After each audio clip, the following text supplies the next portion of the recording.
ထိုင်ဝမ်မှာတယောက်နဲ့တယောက်တွေ့ရင်ဘယ်လိုမိတ်ဆက်လဲပြီးတော့ထိုင်ဝမ်တရုတ်စကားပြောပိုင်းလေ့လာခြင်းနဲ့လို့ပြီးတော့ထိုင်ဝမ်ကိုလာဖို့ပြင်ဆင်နေတဲ့လူဆိုရင်အခုဒီဗီဒီယိုလေးကတော့တင်တွက်ဖြစ်ပါလိမ့်မယ်အဆုံးလေးကြည့်ပေးပါပါဒီဗီဒီယိုမှာကျတော့ထိုင်ဝမ်မှာကိုတယောက်နဲ့တယောက်တွေ့ရင်ဘယ်လိုမျိုးဒါအကြောင်းဟူရမလဲပေါ့နော်အများစုအပြင်ကိုစာအုပ်ထဲမှာစတင်ရတာပါလေနီးဟောင်တခါကျရင်တချို့စကားပြောစာအုပ်ထဲမှာနည်းနည်းကပ်ပါလာတခုရှိသေးတယ်နီးဟောင်မှာဒါပေမဲ့ထိုင်ဝမ်မှာပဲဖြစ်ဖြစ်တရုတ်မှာပဲဖြစ်နီးဟောင်မားကိုသုံးတာအရင်နေပါတယ်အင်္ဂလိပ်လိုဒါရဲ့ဘာသာပြန်မယ်ဆိုရင် how are you ဆိုတဲ့အဓိပ္ပာယ်မှန်တယ်ဒါပေမဲ့တကယ် real life မှာတော့အသုံးနည်းပါတယ်သုံးလည်းမသုံးပါဘူးဒါကြောင့်မို့လို့ပထမအဆုံးအနေနဲ့လွယ်လဲလွယ်ကူတယ်ရိုးလဲရိုးရှင်းတယ်အသုံးလဲများတယ်တခုကတော့နီးဟောင်နီးဟောင်နီးဟောင်နီးဟောင်နီးဟောင်အဲ့လိုမိတ်ဆက်လို့ရပါတယ်ဒါဆိုရင်ကိုကနီးဟောင်လို့ပြောတဲ့ခါကျရင်တစ်ဖက်လူကလည်းကိုကိုဘယ်လိုပြန်ပြောမလဲဆိုရင်နီးဟောင်ပါပဲကိုကနီးဟောင်ဆိုဟိုဘက်ကတစ်ဖက်ကလူကကိုနီးဟောင်လို့အရင်မိတ်ဆက်ရင်ကိုကလည်းနီးဟောင်ပြန်ပြောပေးပါဒါကတော့လုံးဝကိုမှ basic conversation တစ်ခုလို့ပြောလို့ရတယ် okay နောက်တစ်ခုအနေနဲ့မနေ့ခင်းမှာတွေ့ရဆိုပါဆိုမနေ့ခင်းမှာကိုရီးယားတွေ့ရဘယ်သူတွေ့ရလဲကိုရီးယားကျောင်းတက်တယ်ဆိုတော့ဆရာကိုတွေ့ရအများဟုတ်လားဆရာမတွေတွေ့ရအများခါချင်းနှုတ်ဆက်မယ်老师早早တလုံးနဲ့ပဲလွယ်လဲလွယ်နော်早知熬早早早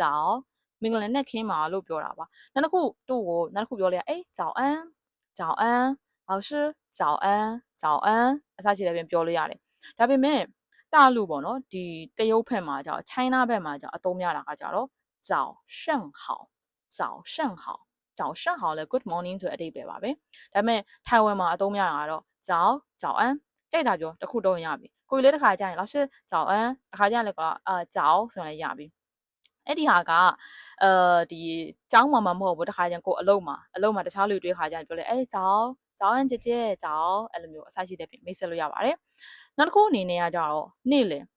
ကကြတော့ဒီစာရီထဲမှာတော့ဟုတ်တယ်မလား good afternoon မင်္ဂလာနေ့လည်ခင်းမှာဘာညာရှိတယ်ဒါပေမဲ့အပြင်မှာတကယ်တမ်းမှာမင်္ဂလာနေ့လည်ခင်းမှာ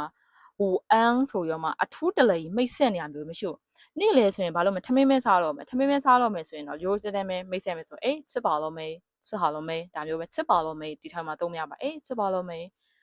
吃饱了没စားလို့ဖိုက်ဝပြီလားစားပြီလားတဲ့အဲ့လိုမေးခြင်းတဘောပါပဲအဲအကြောင်းမို့ဒီထိုင်မှာဆိုရင်တော့午安中午好 no အဲ့လိုသုံးတာရနေပါတယ်နောက်တစ်ခုအနေနဲ့ဒီညပိုင်းရောက်သွားပြီ okay ညပိုင်းမှာဆိုရင်တော့သုံးများတာတော့ဒီလိုအလဲကိုရိုးရှင်းတာ晚安大陆မှာပဲဖြစ်ဖြစ်ထိုင်ဝမ်မှာပဲဖြစ်ဖြစ်နောက်ဆုံးနှုတ်ဆက်ခံဒီ message မှာပဲဖြစ်ဖြစ်ဘယ်လိုပဲဖြစ်ဖြစ်晚安晚安အဲ့လိုသုံးလို့ရပါတယ်晚安နောက်တစ်ခု